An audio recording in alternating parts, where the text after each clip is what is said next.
Episode 3 and 4। गिराल ने सीरी की basic training शुरू कर दी। कायर मोरेन में सारे एस्केल की मौत का शोक मना रहे थे। लैम्बर्ट एस्केल की मौत को लेकर गिराल से काफी गुस्सा था। उसके हिसाब से इन्हें जल्दबाजी नहीं करनी चाहिए थी। गिराल भी एस्केल को मारने के बाद गिल्ट ट्रिप में चला गया। उसे एस्केल की पुरानी यादें सताने लगी। वेसिमियर नीचे लैब में एस्केल की म्यूटेंट बॉडी के साथ चीरा फाड़ी कर रहा था ताकि वो नशी म्यूटेशन की वजह जान सके, बट फिर गिराल ने उसे रोक लिया। ऑलरेडी एस्केल आखिरी समय में काफी दर्द से गुजरा था। अब उसे श्रद्धांजलि देने का टाइम आ गया। फिर ये दोनों एस्केल की बॉडी को अंतिम संस्कार करने उसे इस केव में ले गए।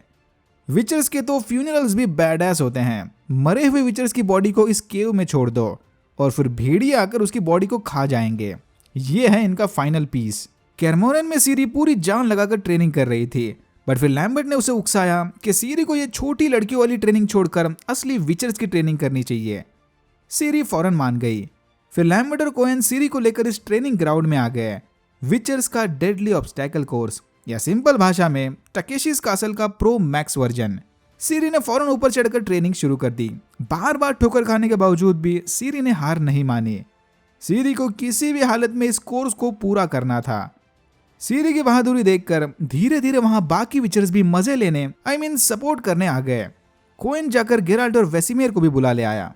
सीरी ने एक के बाद एक सारे खतरनाक ऑब्स्टेकल्स को पूरा किया, बट एकदम लास्ट मोमेंट पर लैंडिंग पैड पर आकर गिर गई। गेराल्ट ने इसकी तारीफ करने की बजाय उसे ताने मारे।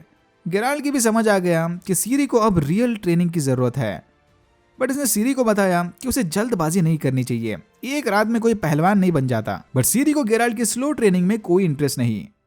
सीरी सिंट्रा को याद रखने ये स्पेशल कपड़ा लेकर आई थी। गिराल ने देखा कि वो लेशी मॉन्स्टर इस कपड़े को लेकर कहीं जा रहा था, क्योंकि वो कपड़ा सीरी के साथ कनेक्टेड है। ये देखते ही गिराल को क्लिक हुआ कि वो मॉन्स्टर यहाँ सीरी को लेने आया था।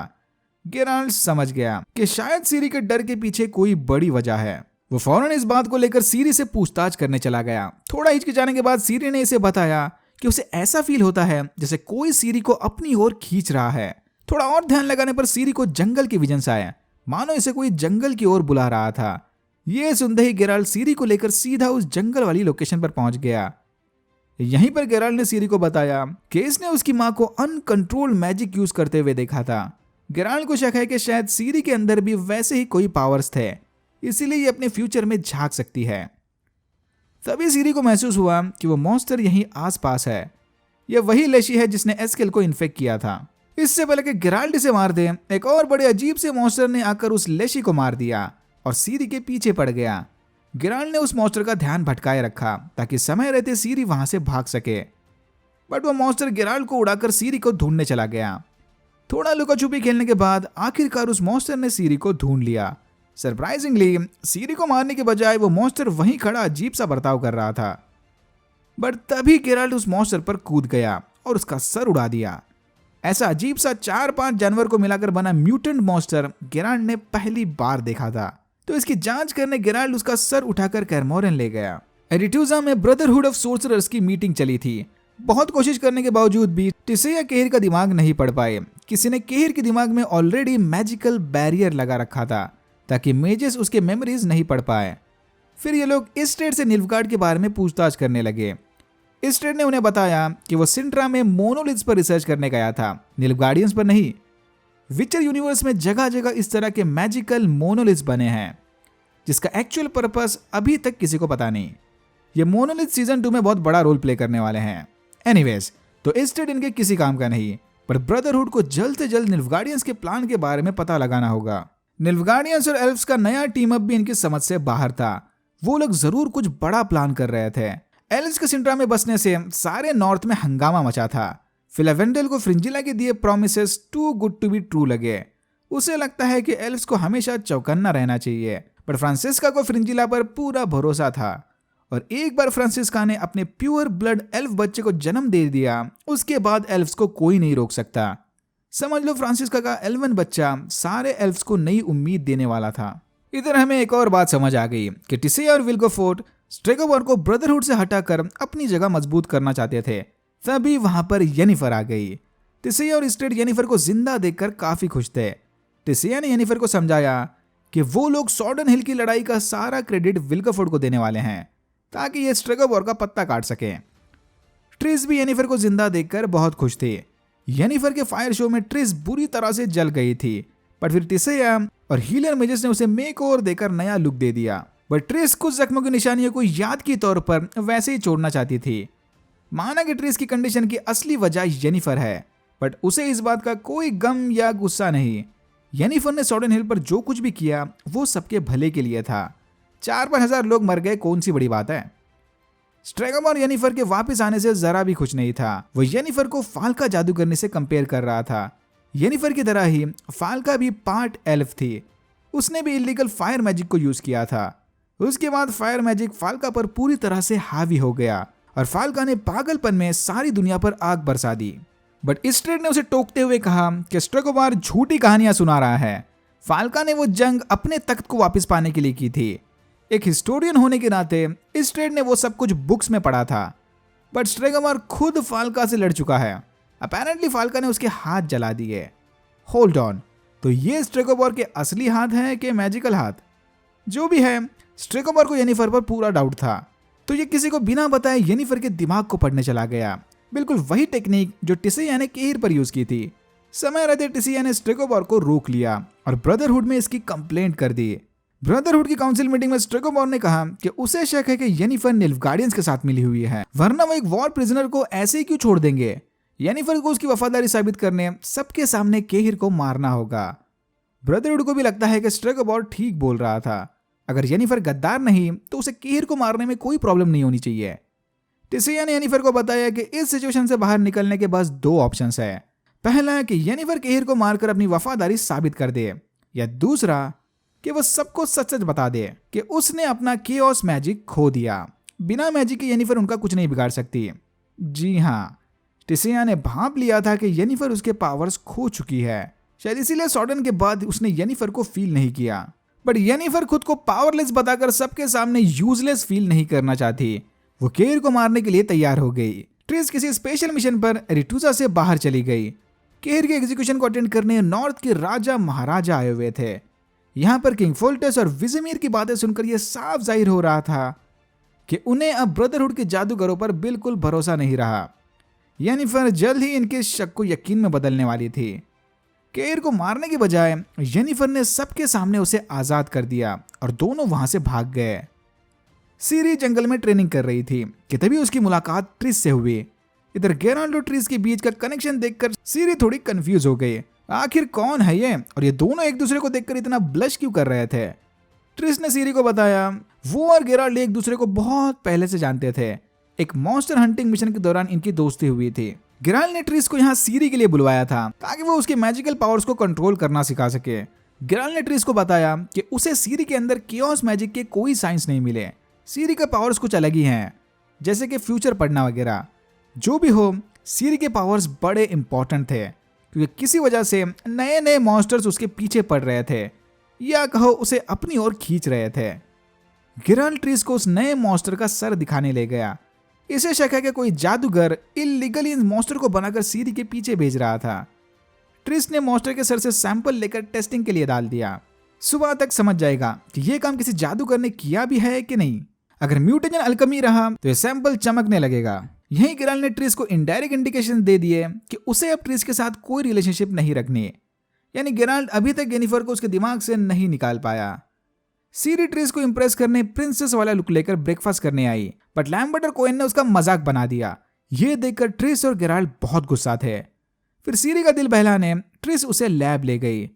सैंपल के रिजल्ट्स बस अब कुछ ही देर में सामने आएंगे। अनफॉर्चुनेटली रिजल्ट से यह साबित हुआ कि उन मॉन्स्टर्स को बनाने के पीछे किसी मेज का हाथ नहीं था।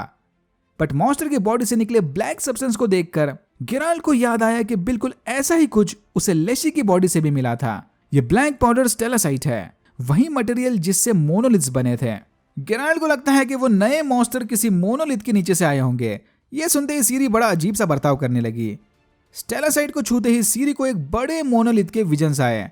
थोड़ा फोर्स करने के बाद सीरी ने इन्हें बताया कि सिंट्रा से भागने वाली रात उस ब्लैक नाइट यानी केहिर से पीछा छुड़ाने सीरी ने जोर से चीख लगाई थी।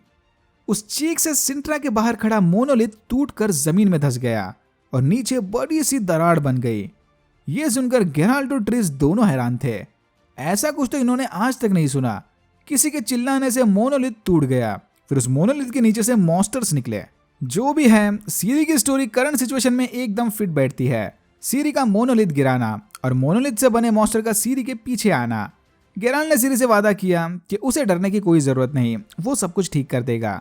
इस मोनोलिथ की पहेली को सॉल्व करने ट्रिस ने गेराल्ड को टेलीपोर्ट करके इस स्टेट के पास भेज दिया।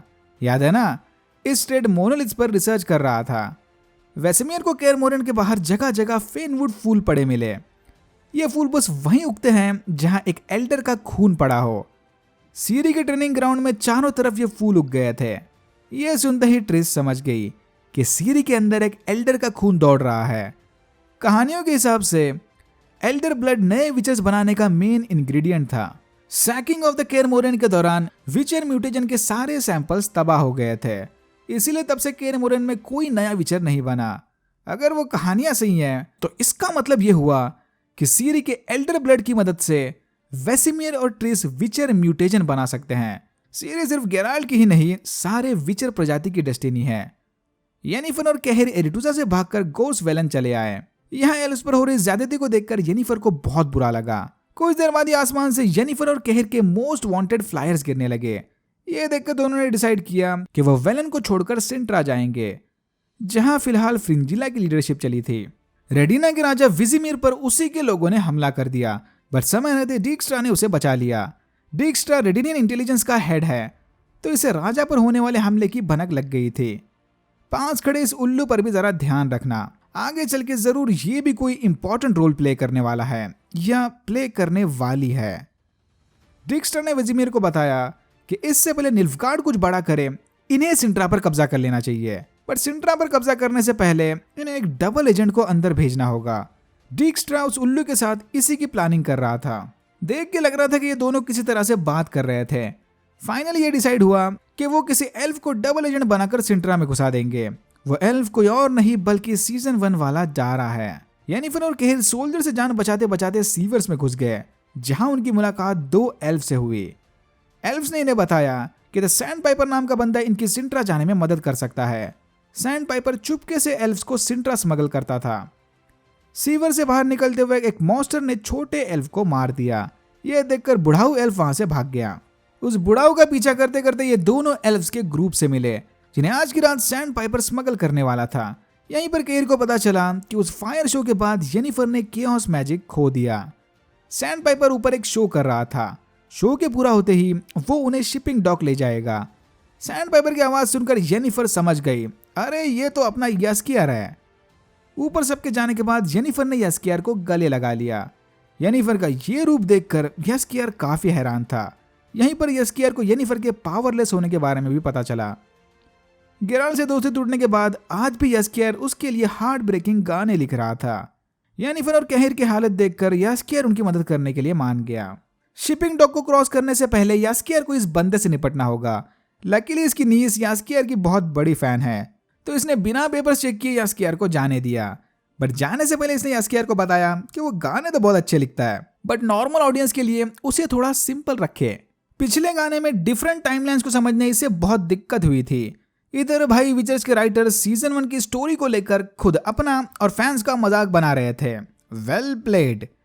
यह सुनते ही यस्कियर भड़क गया और उससे उल्टी सीधी बातें करने लगा। सत्यानाश। फिर इनका ध्यान भटकाकर बाकी एल्फ्स को सुरक्षित सिंट्रा पहुंचाने उस सीवर वाले बुढ़ाओं ने अपनी कुर्बानी दे दी। इसी मौके का फायदा उठाकर सारे शिप के अंदर घुस गए। यस्कियर येनिफर को गुड बाय बोलकर बाहर चला गया, बट अचानक से उसकी चिल्लाने की आवाज आई। येनिफर ने बाहर जाकर देखा कि उसका टुनटुना जमीन पर टूटा पड़ा है और आसपास यस्कियर का कोई पता नहीं। और यहाँ होता है एपिसोड 4 खत्म। अगर आपको वीडियो अच्छा लगा तो please like share and subscribe for more videos like this. मैंने ऐसे और भी वीडियोस बनाए जिनके लिंक्स आपको डिस्क्रिप्शन बॉक्स में मिल जाएंगे। Thank you very much for watching and I am hoping to see you in my next one.